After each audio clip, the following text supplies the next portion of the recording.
Okay, so we're live. Don't think anybody is. Oh, we're live. I don't know if you heard that. Hello.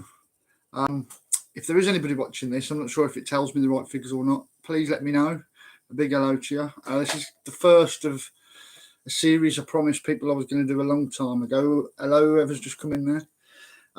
I promised people that were on my emailing list a long time ago I was going to do something called Reflections of a Runaway, which was kind of going through my book and looking at things in a different way, an adult way, because I've written the book kind of through the eyes of the then young me, basically.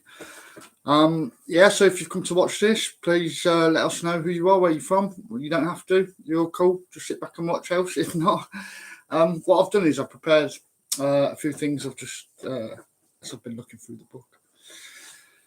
And I just want to start off by explaining who I think will benefit from hearing some of these experiences. So who will benefit?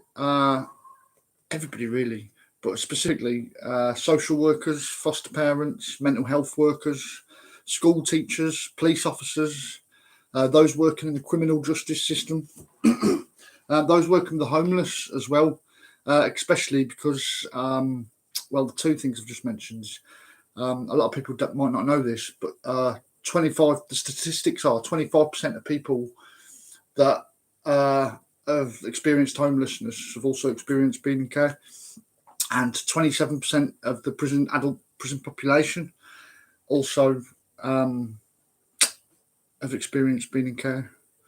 So that's important. But also employers, youth workers, and much more. And why do I feel it's important to get my life story out there? I think it's because people like myself, we can be easily misunderstood, often kind of invisible, even though people don't even recognise that or see that, purely through a lack of understanding, I guess. We're often discredited, undervalued, discriminated against, and exploited. A lot of people might hear that and think, oh, well, yeah, whatever, playing the victim. But I think as you'll hear more of my stories, that will solidify and you'll go, actually, when people say this, they have actually got a point. It's all too easy to hear somebody say that they've experienced discrimination or, they'll get discredited all the time, not taken seriously, and not really truly understand why. So I'm hoping that as I make these series and these videos and share my experiences, that a lot more people will understand exactly what discrimination means. I'd like to talk about through this journey the mental health effects of being a runaway like I was.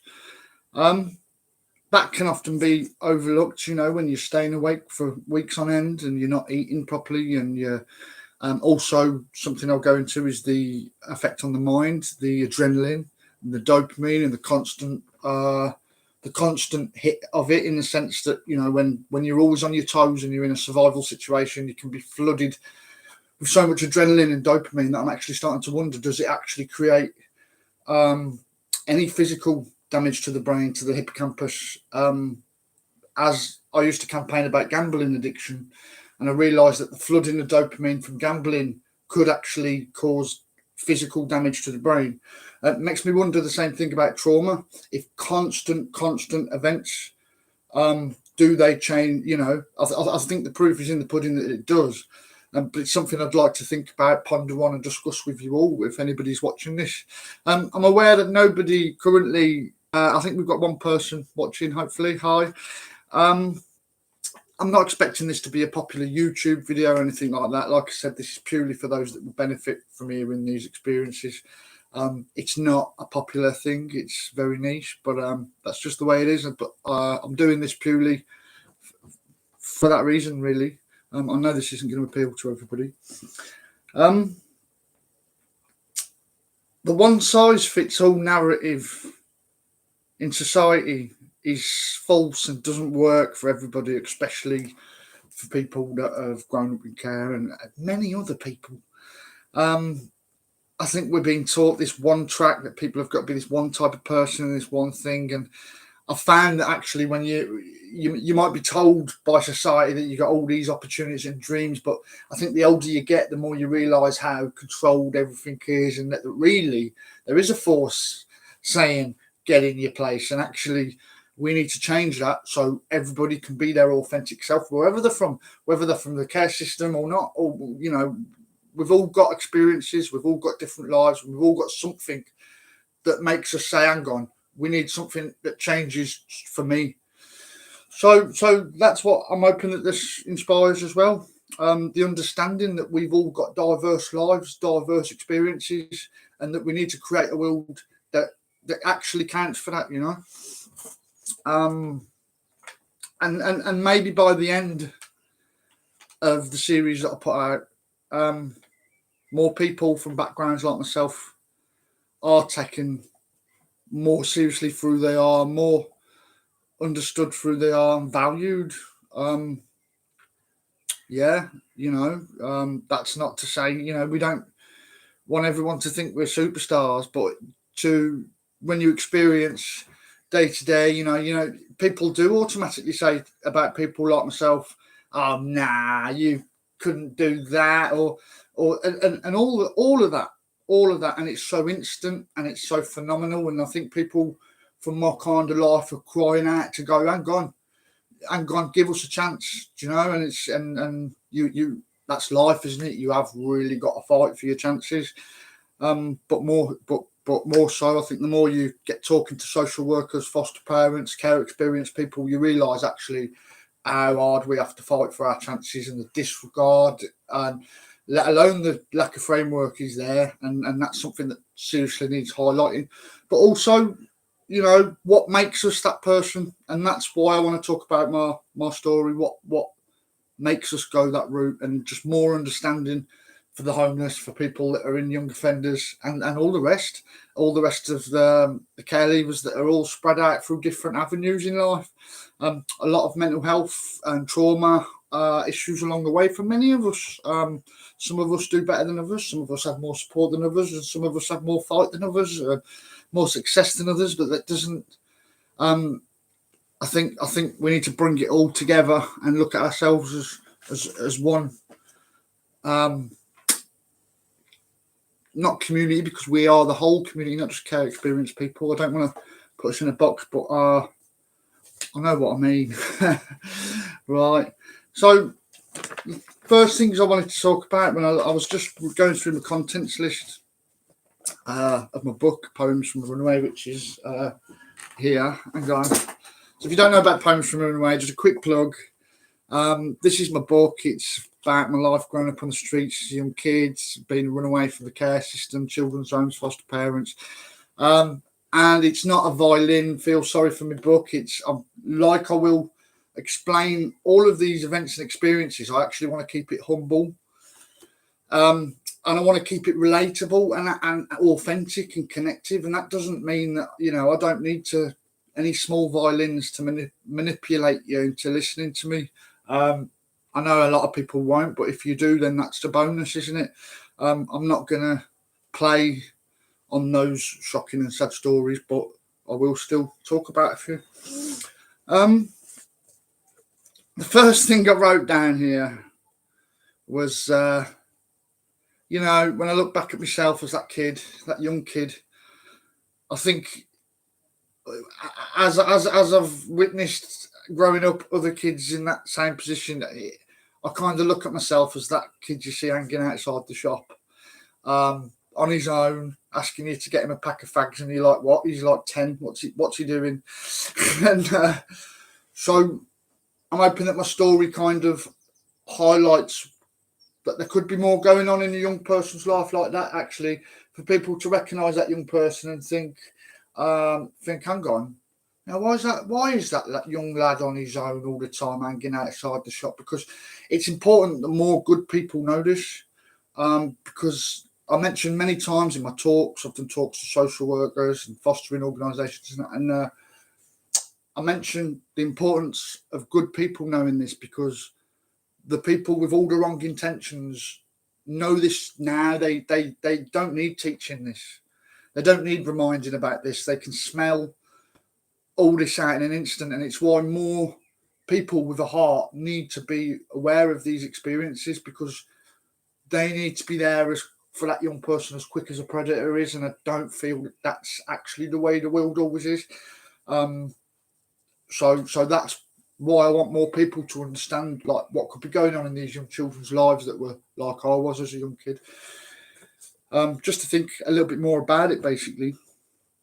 And yeah, you know, kids like myself that were hitchhiking across the country from 10, 11 years old and living on the streets from 12 and all that, we weren't aware of the dangers ahead. And I think people can tell you, and mothers can tell you, and bless my mother, really, you know, it's not until you're an adult that you realise how scary that you know, knowing your kid's missing hundreds of miles away, 100 miles away or whatever. And when you're a kid, you just don't understand that. And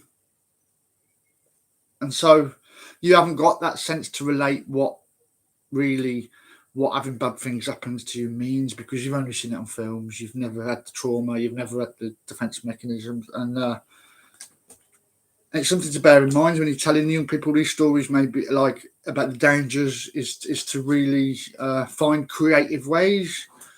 Because just telling a young person a story isn't going to prevent them from running away unless they've got something that's really like an emotional or mental attachment. I hope that makes sense to people watching this and they don't just think I'm waffling.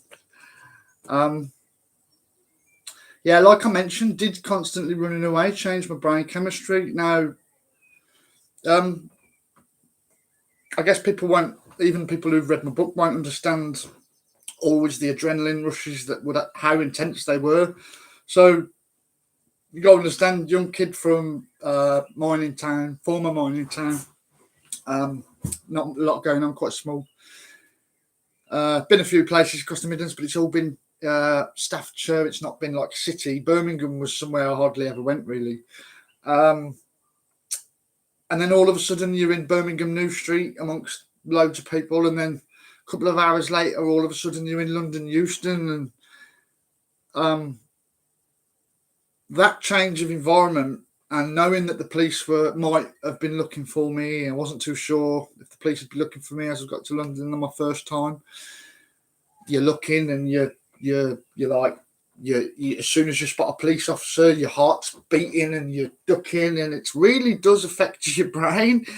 And I'm wondering if I've got addicted to that in itself, and I didn't realise at the time. I hear people talk about drug smuggling and getting addicted to the thrill of drug smuggling, and I wonder, like, if as a kid I'd got addicted to that ducking and diving from the police and always being on my toes, and if that did anything to me. Just something I'm pondering on.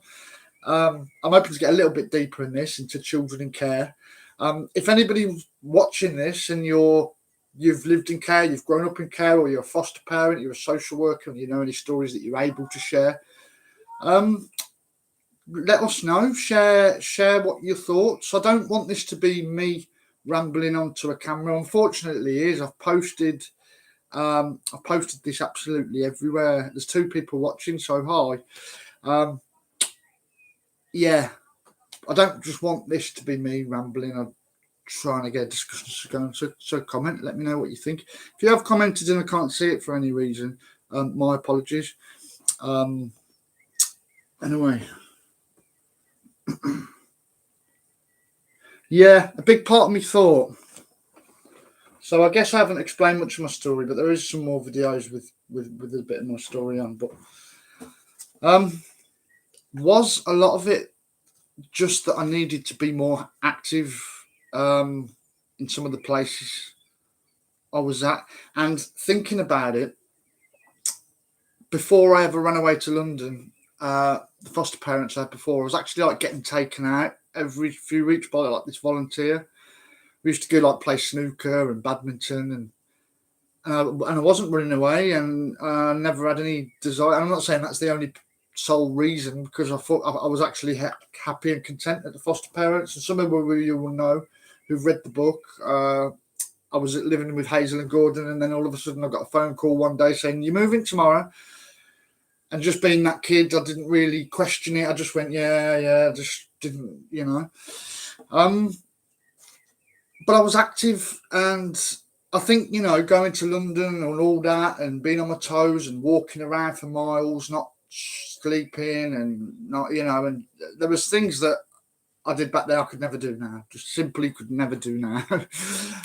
Things that had surprised a lot of people, and probably people would say I was making it up or whatever, but I know, right? But I think a lot of that was possibly not having enough sports or creativity in my life, and I think it's something people should focus on when young people. If you've got a feeling that they're high energy, really get them to support them in getting that outlet to have that high energy, whether it's playing football or making music or anything like that, because that could stop all that anxiety, all that stuff going on in their life just fizzling away in their brain. Like, still to this day, music is my medicine, and it has been all my life. And I've got to say, like, music has stopped me going down some dark roads. Not just because I've busked and I've been able to have a sandwich and that, but literally in my mindset, in my state of mind, when, we all lose the plot, whether we're young people, whether we're adults, and we all need an outlet. So if a young person's going like that, it's all right when you can take a young person bowling once or anything for a week, but you've got to get a bit deeper than that. I think it's actually getting a young person into a hobby that they can progress in, and they can put 110% passion in, and they can be proud of themselves for. I just think it's really healthy, and I think it can prevent a lot of young people either running away or just going onto a path that isn't doing themselves any favours, just something to think about, I guess. The importance of keeping children and young people in the loop when moving foster placement. So, like I just mentioned with my poem, Hazel and Gordon, and Poems from a Runaway, I wasn't told at all.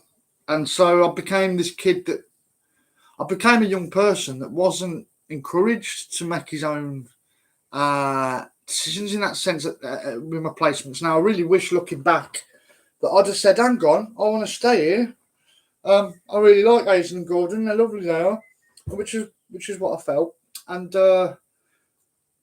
but I didn't. I think I was so used to just all the adults making all the decisions, and I knew that I couldn't have a say in it, that I just went, yeah.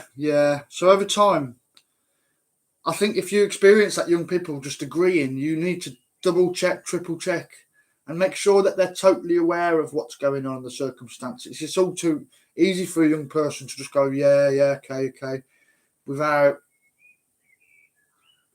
thinking, all the adults are making the decisions, surely they'll all make the right decisions. And I think we all know, we don't always make the right decisions. Just because we're the adults doesn't mean that we've all, as a young person, you think they're going to find the ideal placement, everything's going to be kosher, it's going to work for me, I'm going to be happy, everyone's going to be happy. But that's not the way it works. You need to engage with that young person fully. I was let down in that sense, and I hope that it's not happening as much to young people these days and that we've progressed, but I presume it is, because with everything, I feel that even though we've got progression, some of it's a front. Some of it is a front. Like, everybody wants to say that they're the leading organisation, that they understand people, that they're all informed, but sometimes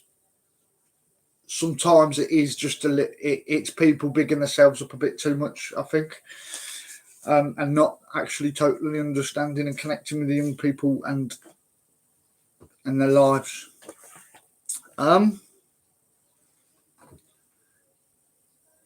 When things are at their worst, even as a child, there were many times I was completely alone, even with thousands of people around. Yeah. I haven't written enough notes, by the way, but I'm going to ad hoc it. I'm going to wing it after these things. But that was a real shocker for me, and I think that's been what's made me who I am. Even now, knowing, and I've always said to people, don't feel sorry for me.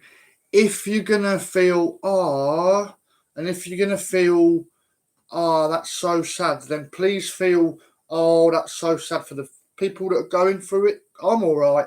I'm a 37-year-old bloke. I've had other experiences since. Sadly, not everybody understands that. A lot of people think once you've been a street kid, that's all you are, just some homeless bloke that ain't done nothing in his life, blah, blah, blah, right?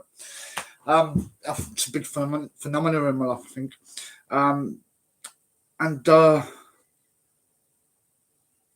Yeah, but so, for those that haven't read Poems from Runaway, there were times I hadn't eaten for weeks. There were times, like I said, don't feel sorry for me. There were times I'd been manipulated, carried around, like there's older lads, like 20 years old, dragging me around and saying, trying to get me to do stuff. And then I'm crying out to people around saying, help me, help me.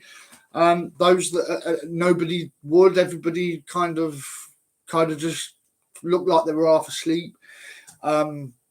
Those that have read the Edmonton Green poem will know about me being kidnapped and shouting out the window saying, help me, and just somebody looking at me going, and then saying sorry and walking off. This is the experience of a lot of people going through that, and I think it needs to be acknowledged more. We're a democracy, we like to pretend we're a full democracy, but actually I think as a society, that is one thing I've learned, is that people don't notice all that stuff, and when they do, they don't know what to do. So I think for those that do care about it, is kind of trying, at least, even if you've never been in that situation, try and put yourself in that situation beforehand and think to yourself, what would I do if I saw some young lad going around and being dragged around by some old bloke and he's saying, help me, because even if it's not happening now, you've got some ideas, and you've got, rather than just me not saying anything now and you seeing it and just being yet another person that is just totally overwhelmed and lost for answers, at least giving yourself time to think about it. Now, obviously, I wish I could just give you all the answers, say ring the police. Well, yeah, ring the police, definitely. 100% ring the police. Don't get your eyes off them. If you think that's going on, there aren't enough people in the world like that, and I'll tell you that for a fact. People can kind of know something's not right, and they'll leave it, probably be walking home and think, should I have stayed, should I have kept their eye on, and they'll never know the answers.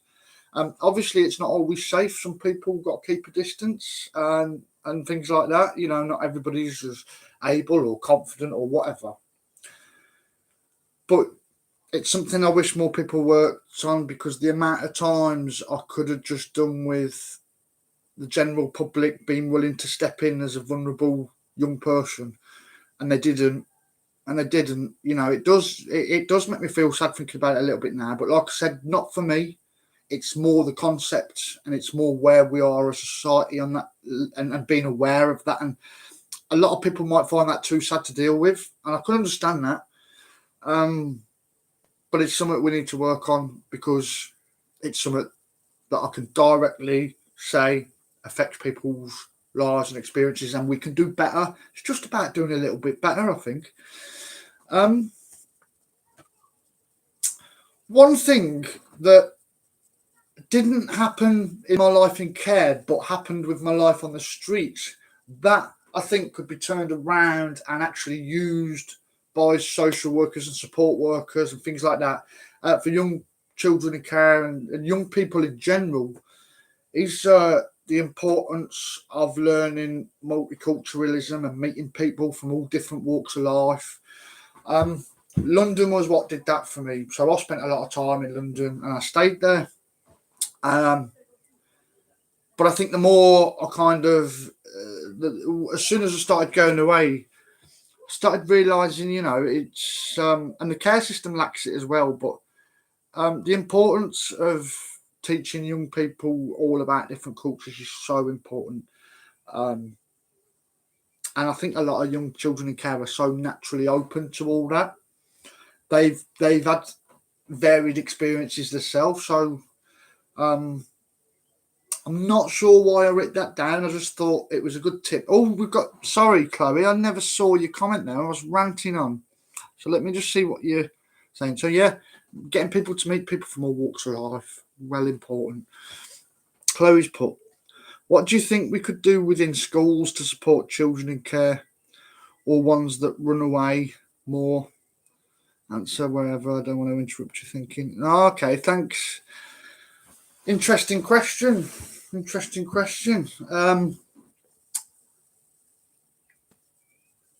I think teachers need to connect with children, just let them know that they're always there. I found including young children in care in more activities and making the extra effort too is a big one when it comes to like trips and things like that. Because when I think of children in care, I don't always think of somebody with, they might be in foster care or they might be in children's homes, but also the children before they even go into care often aren't going on these kind of trips. And I think it's easy for teachers to spot a child that's looking like they might go into care, and a lot of times they don't get the same opportunities as the other young people. So making that extra effort to bring the kid that hasn't really got the parent that's able to help them with the school trips and all that kind of thing. And I was really lucky. So my mum was a struggling single mum. I hope she don't mind me saying that. Bless her. She did really well. She did really well with a handful of us. And so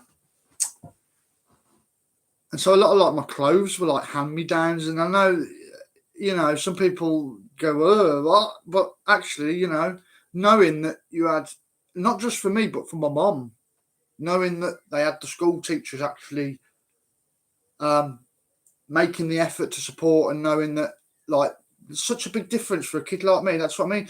People, like, children in care and people like that, they don't want much. And kids, like, before they go into care, they don't really want much, really, generally. They've never really had much, so they don't really, the ambitions and the things they want are quite basic, I think, usually. So those things, not only just like helping them with clothes and that, but I think young person is already aware at that point that there's support for them, and I think more likely to reach out to them. It's a tough one. I hope that makes sense. But in terms of children running away, it is a really, really tough one for school teachers, and I really wish I had the answer, and I might have to come back to this. Just giving them a normal experience, then that's really handy to hear, and I'm glad to say we do a lot of that at the school I'm in. I have heard that, yeah. I've had obviously, Chloe. Yeah. And I'm aware, like teachers like yourself, if you don't mind me saying so, there are a lot of teachers like yourself that are totally go out of their way. Money from their own pocket. You got all these guys in the government, mega rich, living it up. Old Sunak and his mates. So come on, but you got, I think they need to start chipping in a little bit. I don't know how much they do contribute, but I think they need to start chipping in. You teachers like yourself who aren't mega rich by any stretch, are putting money out their own pockets, often for food for children. I've heard stories. And other, trips. I had it as a kid. I had like teachers make sure I wasn't like brought me on the trips, because they know I never really went out, and it like never really went on trips out very often and things like that. I'm trying to think in terms of running away, because it was a real tough one. I think, like I said earlier, I think no apologies needed whatsoever there, Chloe. You don't have to apologise. It's nice to have some questions, so thank you. I think in terms of the running away thing, though, I think like the whole thing of encouraging them and actually that extra effort to try and encourage them to find their niche. Schools, you've got different clubs, you've got, and every young person's different. Some people are sporty, some people are more computery or games or and all sorts. Everybody's got a different way of being, haven't they? So it's finding that niche for that young person that they're gonna feel content in and escape from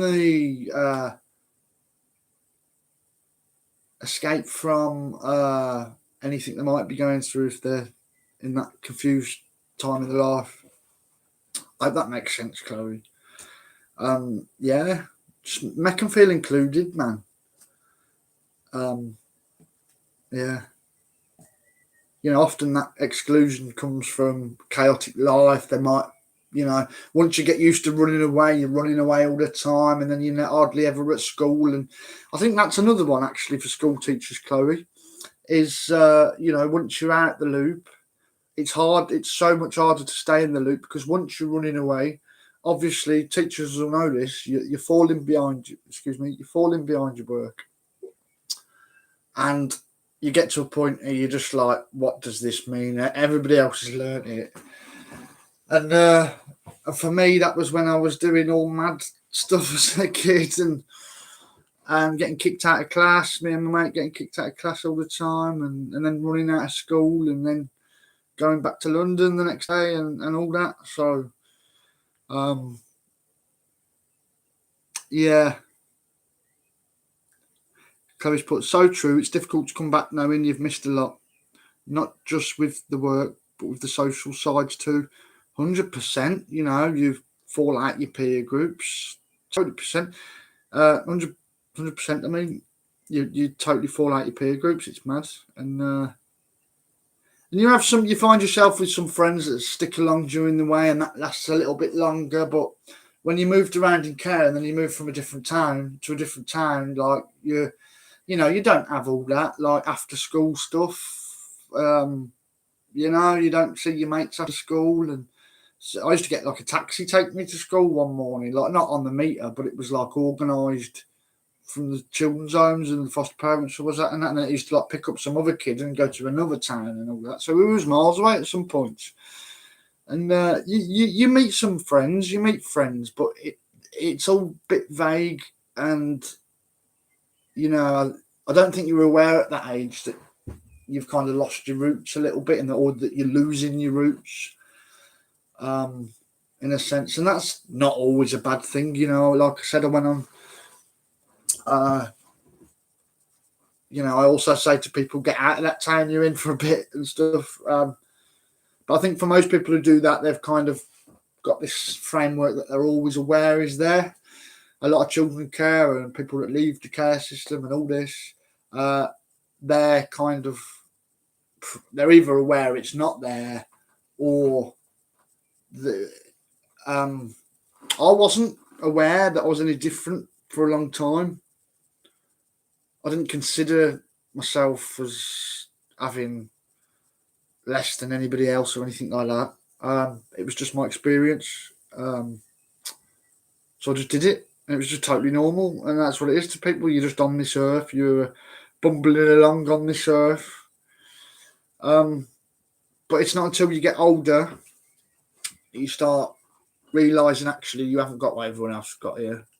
And that things might be a little bit different. And whether it's just that simple phone call or someone, ringing you up once in a while asking you, and all that. Or I'm not saying that doesn't always happen to my life or anything like that, but it is as you're growing up. There's so many care leavers that, we all know the whole Christmas thing.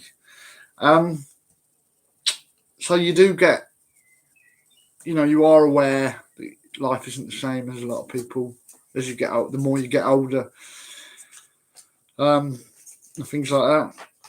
So, what else did I put?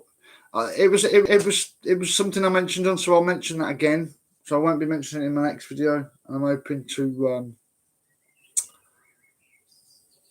to cover even more subjects because I've just literally had a glance of my contents list. and thought, right, I'm going to talk about it, right?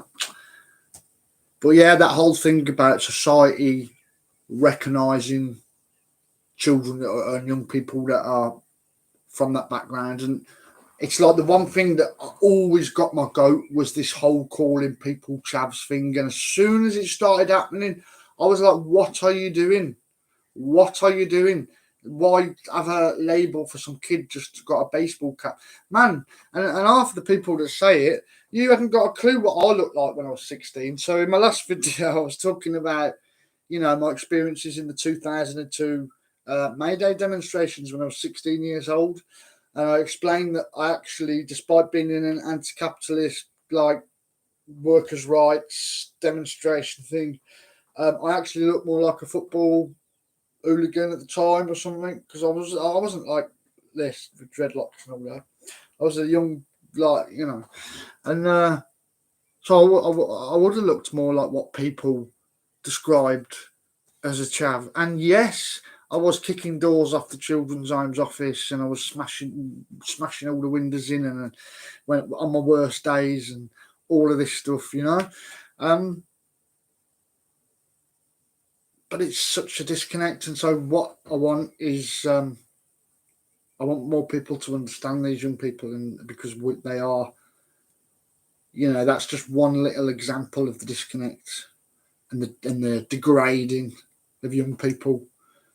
Aren't I so lucky to come from a nice privileged family or a nice solid family to start going labelling young people as chavs and all this stuff? Aren't I so lucky and privileged? Do you know what I'm saying?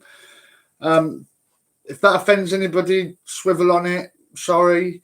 If it on another note, if it makes anybody think we might have used the word chav in the past, then I just hope that it makes you think a little bit more about how, like, that disregard that's come from another place of, and this is our young people we're talking about in society. And this whole ethos about having everybody connect with people from all backgrounds, and young children such as myself that were runaways from disadvantaged backgrounds actually being counted into the whole mix of what a society is, because I don't believe that we're actually counted into the perception of what people think a society is. Nobody knows, how many conversations out there is there? Oh, I was in care. Oh, you was in care, was you? What? I was in a children's home. Oh, what? With all the mad naughty kids, or the ones that are just naughty kids? We all know, and I talk about this stigma with children's homes, and nobody wants a children's home in their area. They're all petitioning. All the neighbours are petitioning against the children's home in their area. Like, it's just like young people might need, some young people do need that place and that therapy, and then staff around them and that safety. It's really bad because, it's important for children's homes to find the right balance between it being in a setting that's not completely isolated, but also not completely in the thick of where they're going to be completely exploited and vulnerable, and all the madnesses, and all they're going to be targeted by drug dealers and all that, and they need to be counted for. That's how deep the prejudice gets, that kind of nobody understands them, nobody wants them, and obviously that's not to disregard that absolutely, brilliant foster parents, social workers, and all the young people out there that are doing their best to support, protect young people, and help them live a meaningful life. Do you know what I mean? But like I said earlier on in my video, if you don't recognise them, the wrong guns will.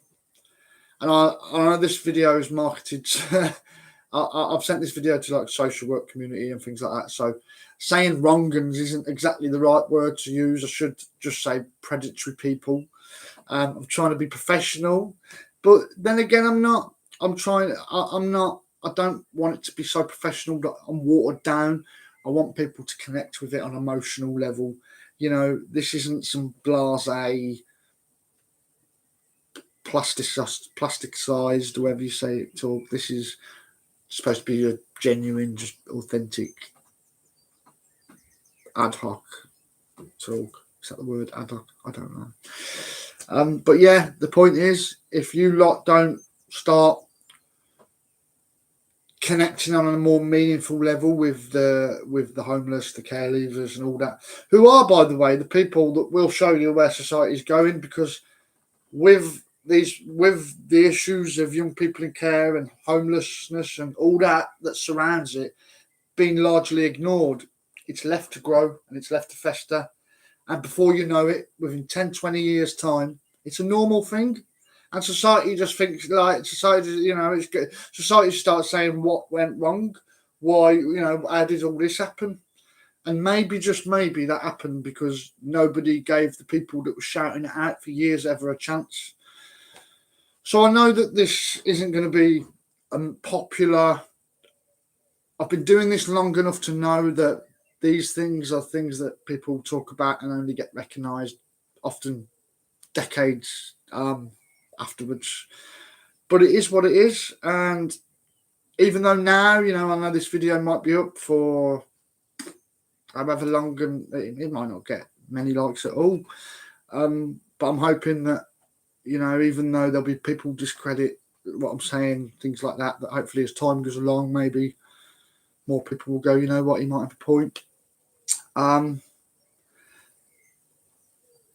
So maybe end this video now on a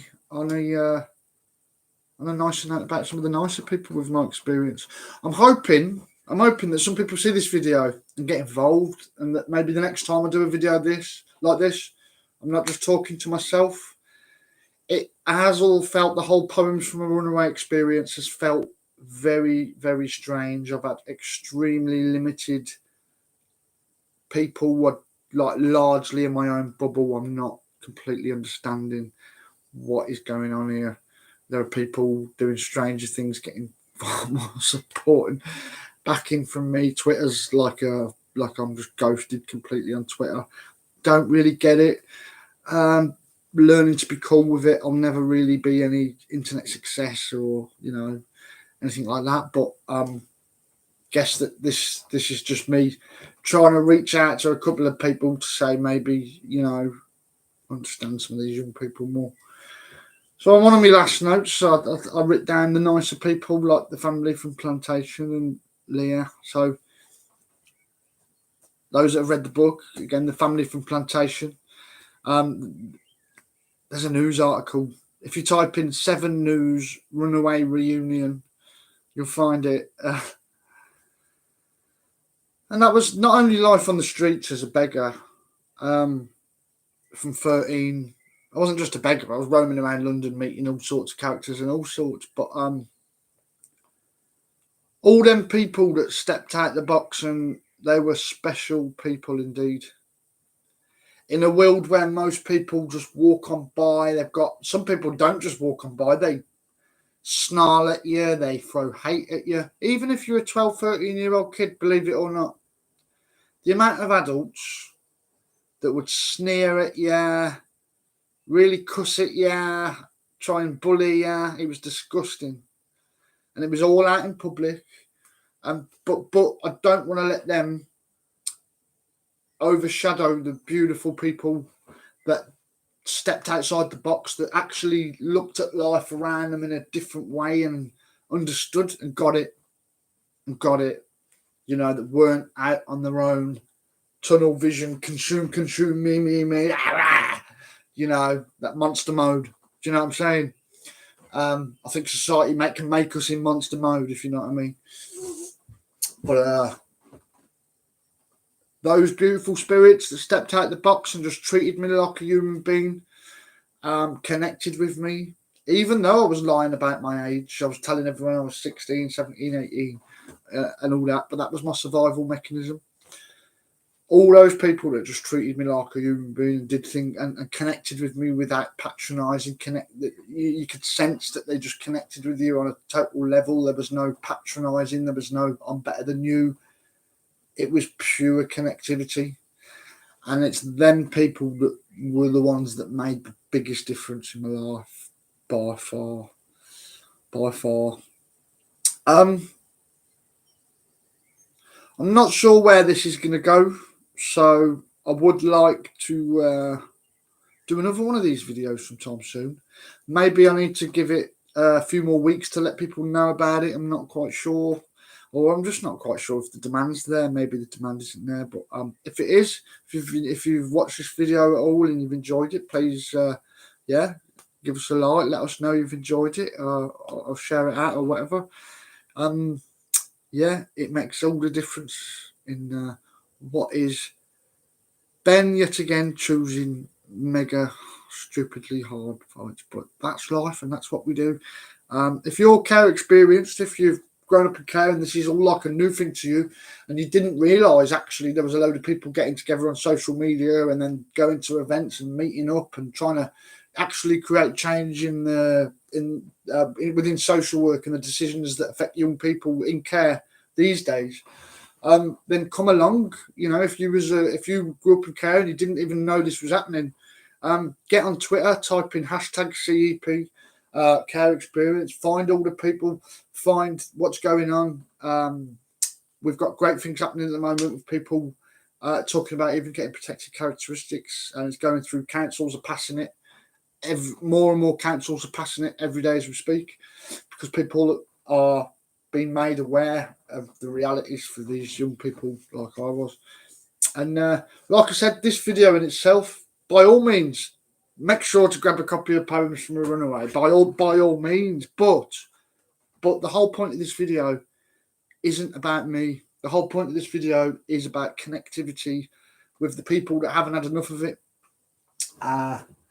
So yeah, I hope that we get the chance to do another one. If you've enjoyed this, let me know. So Chloe, thanks for your questions. It's really meant a lot, because I sent this out absolutely everywhere. I've posted it absolutely everywhere, and I knew this was going to be the case. That I didn't. I thought actually not a single person would ask a question, but thank you. It really helps.